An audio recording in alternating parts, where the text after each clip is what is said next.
जय माता दी, जय महाकाल।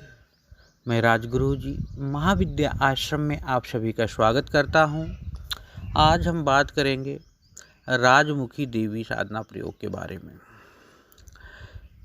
जीवन में सभी व्यक्तियों का एक ही सुमधुर स्वप्न होता है कि उसे सभी क्षेत्र में सफलता की प्राप्ति हो तथा उसे जीवन के सभी क्षेत्रों में विजय मिले, चाहे वह स्वयं के ज्ञान की बात हो, पारिवारिक सुख शांति की बात हो, भौतिक रूप से सफलता की बात हो या समाज में मान सम्मान, आध्यात्मिक उन्नति और जीवन के संपूर्ण सुखों या रस या का उपभोग करने की बात हो।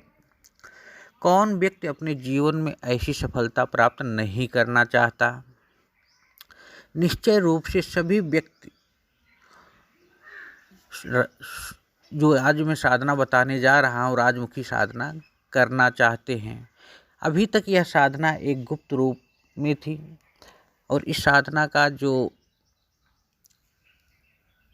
अनुभव है बहुत ही अद्भुत है।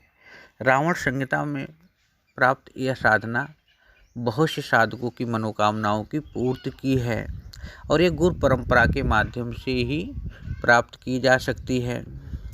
चाहो आदिकाल के लोग हों, चाहो अभी के लोग हों, चाहो प्राचीन के, चाहो जो भी लोग रहे हों, सभी ने इस साधना की कामना की और इस साधना को जिसने भी किया उसने अपनी मनोकामना की पूर्ति को कंप्लीट किया। यह साधना मात्र 3 दिन की साधना है। इस प्रकार इन सब के मूल में कई प्रकार के दोष हो सकते हैं। कभी कभी साधनाएं सिद्ध नहीं हो पाती या कहीं दिक्कतें होती है, तो याद रखना या जीवन में हम उन चीज़ों को प्राप्त नहीं कर पाते जो वास्तव में जिसके लायक हम बने हैं। तो कभी कभी ऐसा होता है कि हमारे जीवन में कुछ ऐसे दोष होते हैं जिनके बारे में हमको पता नहीं होता या पता होता है तो हम उसे कंप्लीट नहीं कर पाते, हटा नहीं पाते। तो लेकिन अगर आप इस साधना को करते हैं तो इससे चाहो आपके ग्रह दोष हों या तंत्र दोष हों या किसी प्रकार की कोई भी क्रिया हो, वो नष्ट होकर साधक की मनोकामनाओं की पूर्ति करती है। कभी कभी हम देखते हैं कुछ ऐसी साधनाएं करते हैं जिसे प्रत्यक्षीकरण साधना कहते हैं। जैसे अप्सरा है, योगिनी है, परी है, शहजाद है। तो साधनाएं तो अच्छे ढंग से चलती हैं, सब कुछ ठीक होता है, लेकिन वो रिजल्ट हमें नहीं मिलता, वो अनुभूतियाँ नहीं मिल पाती, उनका प्रत्यक्षीकरण नहीं हो पाता। तो कुछ ऐसे दोष होते हैं जिनके कारण ये नहीं होता। अगर ये साधना अगर आप अपने जीवन में एक बार उतार लेते हैं तो इन सब चीज़ों की कमियां पूरी हो जाती हैं। और ये साधनाएं जो मैं आपको बता रहा हूँ इनमें ये जान लीजिए कि 90% आपने पहले ही सफलता को प्राप्त कर लिया। यह जो मैं साधना आपको बताने जा रहा हूँ साधक और उसकी सफलता के बीच में आने वाली सभी बाधाओं को दूर कर देता है। माँ राजमुखी देवी से संबंधित जो यह साधना है ये आदि देवी महादेवी का ही एक स्वरूप है जो कि साधक को राज अर्थात संपूर्ण सुख या भोग की प्राप्त कराती है माँ। तो इस साधना के बहुत प्रकार के लाभ हैं। तो इस साधना को अगर जीवन में कर लिया जाए तो किसी प्रकार की कोई भी कमी नहीं रह जाती, क्योंकि यह त्रिबीज संपुटित साधना है जो कि साधक की 3 शक्तियों अर्थात ज्ञान, इच्छा और क्रिया को जागृत करता है। फल रूप साधक की स्मरण शक्ति का विकास होता है और नूतन ज्ञान को समझने की सुविधा मिलती है। राजमुखी देवी को वशीकरण देवी भी कहा गया है। साधक के चेहरे पर एक ऐसा आकर्षण या वशीकरण छा जाता है जिसके माध्यम से साधक कई क्षेत्रों में सफलता प्राप्त कर सकता है। कई व्यक्ति स्वयं ही साधक को अपने से श्रेष्ठ व्यक्ति मान लेते हैं।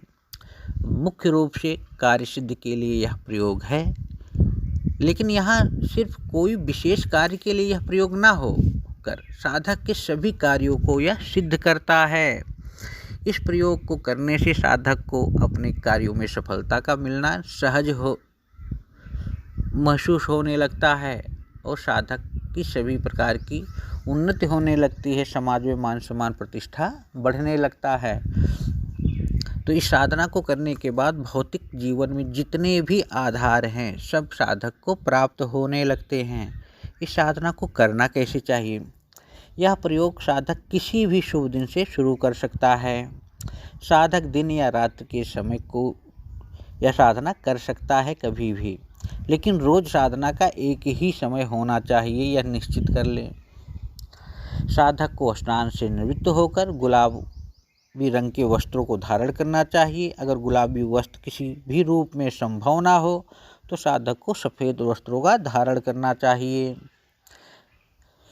इन सब होने के बाद साधक गुलाबी वस्त्र सफ़ेद आसन पर बैठ जाए और पहली माला गुरु का, दूसरी माला भैरव का, तीसरी माला गणपति का करने के बाद साधक एक अपने सामने किसी चौकी पर लाल कपड़ा बिछाकर कुमकुम से एक अर्ध त्रिकोण का निर्माण करे और वहाँ राजमुखी यंत्र को स्थापित करके जो प्राण प्रतिष्ठित हो, इसके मध्य में एक दीपक जलाए। यह दीपक जो है तेल का होना चाहिए। इसके प्रज्वलित करके अंगन्यास, कन्यास, विनियोग, ध्यान मैं आपको डिस्क्रिप्शन में दे दूंगा, वहां जाके आप सही से जानकारी प्राप्त कर पाएंगे। इतना होने के बाद हाथ में जल लेके अपनी मनोकामनाओं को बोले साधक। उसके बाद मात्र 11 माला मंत्र का जाप करना है। जाप का जो माला होगी या रुद्राक्ष, स्फटिक, मूंगा या गुलाबी हकीक हो सकता है। यंत्र माला गुटिका किसी अच्छे विद्वान से प्राण प्रतिष्ठित कराओ, मंत्र सिद्ध चैतन्य करा लो, संकल्पित करा लो। मृत संजीवनी विद्या से सिद्ध होना बहुत ज़रूरी है। ताबे और बाजार में बिकने वाले यंत्र का कोई महत्व नहीं होता। आप यंत्र माला कहीं भी किसी भी गुरु से बनवाकर साधना संपन्न कर सकते हैं। कोई दिक्कत हो, परेशानी हो तो आप हमसे भी संपर्क कर सकते हैं। इतना होने के बाद ओम ह्रीं श्रीं क्लीं राजमुखी वशमुखी महादेवी सर्वजन वशय कुरुगुर सर्वकार्य साधय साधय नमः। ये मंत्र मैं डिस्क्रिप्शन में भी दे दूंगा, वहाँ भी जाके आप देख सकते हैं। 11 माला इस मंत्र का जाप करना है। 11 माला हो जाने के बाद मन ही मन वंदन करें और माँ को जाप को समर्पित कर दें। इस प्रकार यह क्रम 3 दिन चलेगा बस। उसके बाद यह साधना आपकी कंप्लीट हो जाएगी। आप खुद ही देखोगे, साधना के दूसरे दिन से देखोगे बहुत से परिवर्तन आपके जीवन में होने लगे हैं। 3 दिन के बाद साधक दीपक और पात्र को धो ले और पुनः किसी भी कार्य में उपयोग कर सकता है। माला का विसर्जन नहीं करना है। इस माला का प्रयोग साधक आगे भी कर सकता है। आपको जैसे आप परेशान है, कोई आदमी कहीं चला गया है, तो आप यंत्र के सामने 3 माला मंत्र का जाप करके उस व्यक्ति के नाम से जाप कर दें तो ऑटोमेटिक देखेंगे हफ्ता के अंदर अंदर वो व्यक्ति वापस आ जाता है। किसी का वशीकरण करना है तो ये भी आप वैसे ही कर सकते हैं। कुछ भी काम कर सकते हैं इस साधना को सिद्ध करने के बाद। बहुत से रिजल्ट मिलते हैं, लेकिन पहले साधना तो सिद्ध करो। कोई दिक्कत हो, परेशानी हो तो आप हमसे भी संपर्क कर सकते हैं। अपने आसपास किसी योग्य विद्वान से भी संपर्क कर सकते हैं। ये साधना सभी कर सकते हैं, चाहे योगी हो, गृहस्थ हो या साधक हो। कोई भी व्यक्ति इस साधना को संपन्न कर सकता है। इसमें कोई डर नहीं, भय नहीं। बहुत ही उत्तम क्लास की साधना है। याद रखना, कोई भी साधना किसी भी साधक को कभी डराती नहीं, धमकाती नहीं या कोई गलत रिजल्ट नहीं देती है अगर हमारी मनोकामना सही है। याद रखिए, साधना कभी भी यंत्रमाला गुटका के बगैर नहीं करनी चाहिए। इसके बारे में मैं कभी और बताऊंगा कि ऐसा क्यों। तो इसी तरह आप हमारे महाविद्या आश्रम चैनल को सब्सक्राइब करें, बेल आइकन को प्रेस करें। कोई दिक्कत परेशानी हो तो हमसे संपर्क करें। जय माता दी, जय महाकाल।